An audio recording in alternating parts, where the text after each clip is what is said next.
భలే ఉపాయం!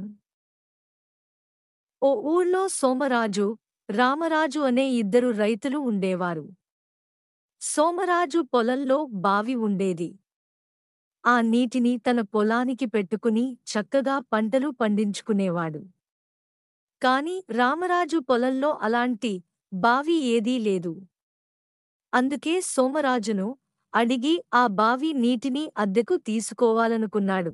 దాంతో అతని వద్దకు వెళ్ళి, మిత్రమా, నీ బావి నాకు 6 నెలలకు అద్దెకు కావాలి. నువ్వు కోరినంత కిరాయి ఇస్తాను అని చెప్పాడు. దానికి సోమరాజు, సరే, అలాగే చేద్దాం అని రామరాజు దగ్గర కొంత బయానా తీసుకున్నాడు.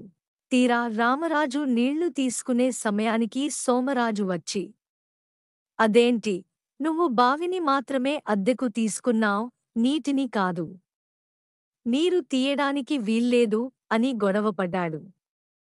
సోమరాజు ప్రవర్తనతో కంగుతిన్న రామరాజు గ్రామ పెద్ద దగ్గరకు వెళ్లి తనకు న్యాయం చెప్పాల్సిందిగా కోరాడు.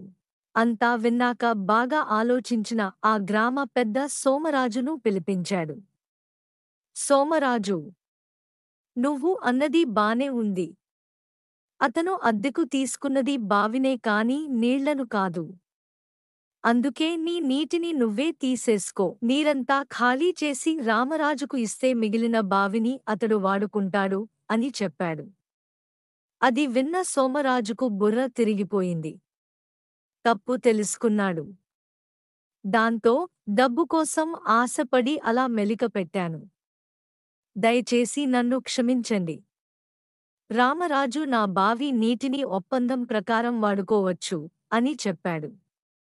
దాంతో సంతోషించిన రామరాజు ఆ నీటిని తన పొలానికి పెట్టుకుని సంతోషంగా సాగు చేసుకున్నాడు.